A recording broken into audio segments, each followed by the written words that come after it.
बनाया गया। कौन बच्चे किसको माना जाएगा? जिसकी एज क्या है 18 वर्ष। 18 वर्ष से कम आयु के जितने भी हो सब क्या है बच्चे हैं। और सबसे अच्छी चीज पता है क्या है इस कानून में? ये ना दोनों के लिए है, लड़का लड़की दोनों इसमें आते हैं। ठीक है, ये मतलब अगर किसी लड़के के साथ, मेल चाइल्ड के साथ कोई ऐसा क्राइम होता है, उसको हैरेसमेंट होता है, बैड टच होता है, कुछ भी होता है, तो वो भी क्या है इसमें विक्टिम है, पीड़ित है। उसके वो भी क्या इस कानून के अंतर्गत वो भी आएगा और इस कानून के अंतर्गत मुकदमा लिखा जाएगा और उसको अक्यूज को सजा होगी। ठीक है, तो सबसे इम्पोर्टेंट यही है कि आप मेल और फीमेल ये जेंडर न्यूट्रल है, इसमें मतलब ये भेद नहीं करता है लड़का लड़की में। 18 वर्ष से कोई भी आयु का कम है, ये दोनों के लिए एप्लीकेबल है ये एक्ट। ठीक है, दूसरी इंपॉर्टेंट चीज ये है इसमें सहमति। सहमति जो होती है बच्चों की, 18 वर्ष से अगर नाबालिग है, कम का है, तो उसकी सहमति नहीं होती है। बच्चा अगर अपनी मर्जी से भी जा रहा है तो यही माना जाएगा कि जो अडल्ट ले गया उसी की गलती है। कई केसेस ऐसे हुए हैं, बच्चे क्या हो रहे हैं, जैसे जस्ट एक दो केसेस यहाँ के भी हैं जो मैं आपसे थोड़ा सा शेयर करूँगी।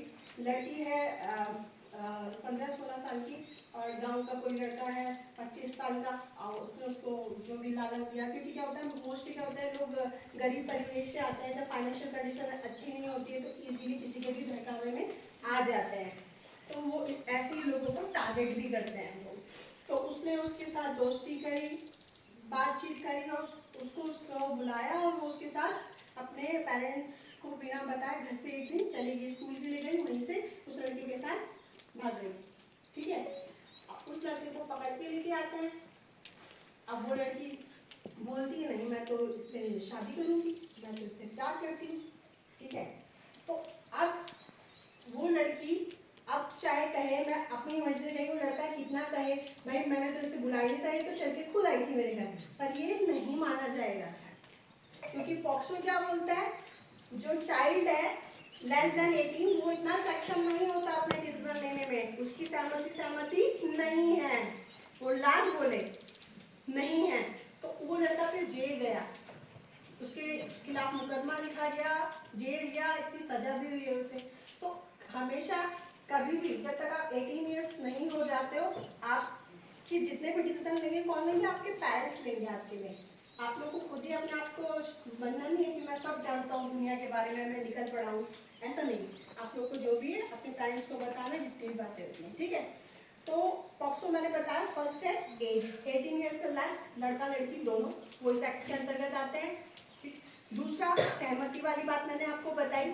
ठीक है, ऐसा होता है। फिर इस एक्ट में बहुत इंपॉर्टेंट है कि अलग अलग सेक्शन है, इसमें बहुत सारे सेक्शन है जिसमें अलग अलग सजा और हर उसका अलग सजा का प्रावधान दिया है, कितना क्राइम की कितनी ग्रेविटी है, मतलब कितना गंभीर है।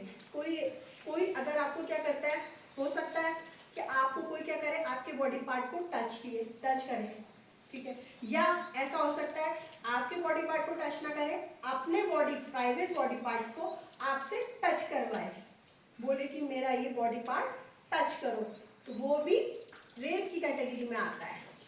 ठीक है, ऐसा भी होता है, तो वो भी उसमें आएगा। और एक चीज और बहुत इंपॉर्टेंट है कि जरूरी नहीं है इसके लिए इस एक्ट में कि हर चीज के लिए टच ही जरूरी हो, आप डिस्टेंस से भी इसमें क्राइम हो सकता है, आपको बिना टच किए भी ऐसा क्राइम हो सकता है इस एक्ट के अंतर्गत। वो कैसे? जैसे सपोज कीजिए आप कहीं ट्रैवल कर रहे हैं गाड़ी में, आपके बगल में कोई बैठा है, वो जानबूझ के क्या कर रहा है, आपको ऐसी अपने मोबाइल में कुछ गंदी वीडियोस देख रहा है जिससे कि आपका ध्यान बगल वाले के फोन पे आकर्षित हो, या जानबूझ के गंदी मैगजीन्स पढ़ रहा है, आपको दिखा रहा है ताकि आपका ध्यान उस पर जाए, आप उसे देखो, या कुछ आप चल रहे हो, स्कूल से घर जा रहे हो, पीछे से क्या कर रहा है, गंदे कमेंट कर रहा है कमेंट पास, या कुछ ऐसी एक्टिविटी कर रहा है अपने ही शरीर के साथ कि जिससे आप क्या हो, आपका ध्यान उसकी तरफ जाए। ये सारे के सारे क्या है, क्राइम है, और ये किसके अंदर आते हैं? पॉक्सो के अंदर। आपको प्रोटेक्शन देते हैं, पॉक्सो कानून के अंतर्गत ये प्रोटेक्शन आपको देता है। ठीक है, ये बहुत इंपॉर्टेंट और बहुत ही अच्छा एक्ट है जिसकी जानकारी हर बच्चे को होना बहुत जरूरी है, क्योंकि ये एक्ट आप ही के लिए है, आप ही लोग तो यूज कर सकते हो लेस देन 18। अब हम किसी अडल्ट के साथ ऐसा होगा तो आप ही लोगों के लिए। देखिए इसमें पता है कि बहुत इंपॉर्टेंट चीज़ क्या है कि जैसे क्या होता है, कई अक्सर लोगों की सोच होती है कि गर्ल चाइल्ड के साथ ही ऐसा होता है, ऐसा नहीं है, बॉयज़ के साथ भी ऐसा होता है।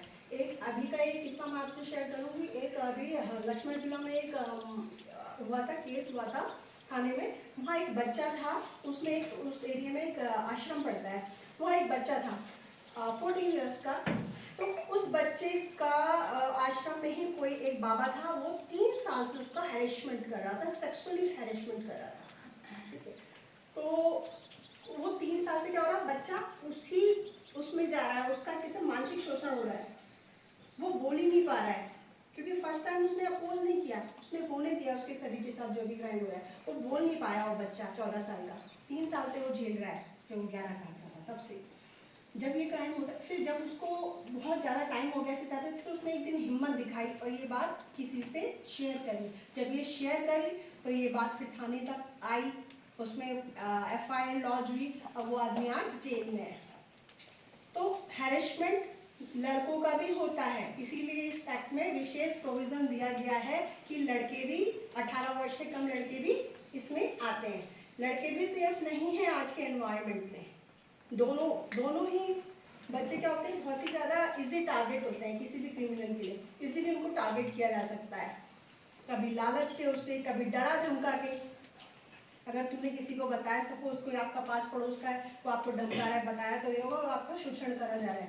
तो और अक्सर एक चीज़ और भी देखने में आया कि जितने भी पॉक्सो के केसेस होते हैं ना, मोस्टली ऐसे केसेस हो रहे हैं ना कि जो क्राइम करने वाला है ना, वो कोई बाहर का अननोन नहीं है, स्ट्रेंजर नहीं है, वो क्या है, आप ही के जानने वाला है। पॉक्सो के सारे केसेस में हमेशा जो अक्यूज होता है, अपराधी होता है, वो क्या होता है, हमेशा जानने वाला होता है, या तो फैमिली से कोई होगा, या रिलेशन में कोई होगा, या आपके गांव का कोई होगा। ऐसे ही लोग करते हैं ये क्राइम। किसी की शक्ल पे तो नहीं लिखा होता कि ये अच्छा है या कैसा है, उसके एक्ट से पता चलता है। अगर कभी भी कोई ऐसा करता है तो आप लोग को उसकी शिकायत अपने बड़ों से करनी है, अपने मम्मी पापा जो आपके पेरेंट्स हैं या टीचर है जिस पर आप ट्रस्ट करते हो, आप किसी को भी बता सकते हो। इस एक्ट में ना एक बहुत ही इम्पोर्टेंट सेक्शन है, सेक्शन 19, जो कि हमें ये बताता है कि अगर कभी भी किसी बच्चे के साथ ऐसा क्राइम होता है ना, तो उसकी सूचना जैसे ही किसी को भी मिलती है तो उसकी सूचना क्या करनी है, तत्काल आपको पुलिस को देनी है, ठीक है। वो कोई भी हो सकता है, किसी को भी। सपोज करो आप छोटे बच्चे हो, आप तो डर गए, मैं कैसे दूर में छोटा हूँ, बच्चे ने अपनी मम्मी को बताया, मम्मी को या टीचर को बताया, किसी को भी बताया, और बच्चे ने सोचा कि शायद मेरी हेल्प करेगा, नहीं, उन्होंने क्या करा, नहीं करा, आपने सपोज टीचर को बताया, ठीक है, फॉर एग्जाम्पल, या मम्मी किसी ने ऐसे किया है, उन्होंने, क्योंकि जब ज़्यादातर ये क्राइम क्या होता है, मैंने अभी आपको बताया, फैमिली से ही होते हैं कई लोग करने वाले। तो जब फैमिली पे बात आती है तो आदमी क्या सोचता है, हमें उसे दबाने की सोचता है, वो भूल जाता है कि इसमें हमारे बच्चे का मानसिक शोषण हो रहा है, और उसको दबाता है, बोलता है चलो उसको ऐसे ही नहीं, ऐसा नहीं। इसमें आपको सेक्शन 19 में दिया है कि आपको उसकी शिकायत करनी बहुत ज़रूरी है, मैंडेटरी है, कर दिया है इसने। और सेक्शन 21 है इसका, बहुत उसी का 19 से रिलेटेड। 21 में ये दिया है कि जिसको भी जानकारी है और अगर वो FIR करने में फेल हो जाता है तो क्या होगा, उसको सजा है, वो भी क्या है, अपराधी बन गया।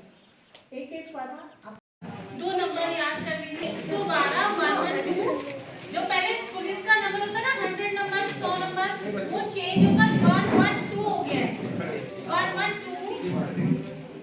और 1930, अगर आपके साथ में फोन से रिलेटेड कोई क्राइम होता है तो 1930 पर कॉल कर सकते हैं। किस पर कर सकते हैं, 1930 100 कर सकते हैं, ताकि आपको जानकारी मिलती है। ठीक है, समझ में आ रहा है ना। और ये ऊपर सारे टोल फ्री नंबर में कोई जानकारी आपको देनी हो या बतानी हो बता सकते हैं। और इसको पैम्पलेट को पढ़िए, फेंकना नहीं, अपना पढ़ने पर किसी और को दे सकते। ठीक है, घर में भी इसको घर में भी पढ़ाना है। कुछ भी क्वेश्चन हो मन में कि ऐसा क्या होता है, अगर ऐसा होगा तो कुछ भी डाउट है मन में तो आप अभी हमसे पूछ सकते हैं। ये वन वे कॉन्वर्सेशन में होती है, बोथ वे होगा तो ज़्यादा अच्छा रहेगा, मतलब दोनों तरफ से क्वेश्चन आएंगे, समझ लो। किसी के मन में कोई क्वेश्चन है बच्चे तो आप पूछ लो। इससे रिलेटेड अभी नहीं तो बाद में अगर कोई क्वेश्चन होगा लिखकर सेंड कर सकते हो, एसएसपी ऑफिस में कर सकते हो, महिला हेल्पलाइन में कर सकते हो। ये मैडम आती रहते हैं, है ना? बच्चों, आपने मेरे को ना सुनो, मेरा परिचय आप लोगों को पता है, मैं पेड़ लगाने से भी मेरा परिचय, मैं प्रत्येक बार स्कूल में आती हूँ और आपके गांव में पीएलबी होते हैं,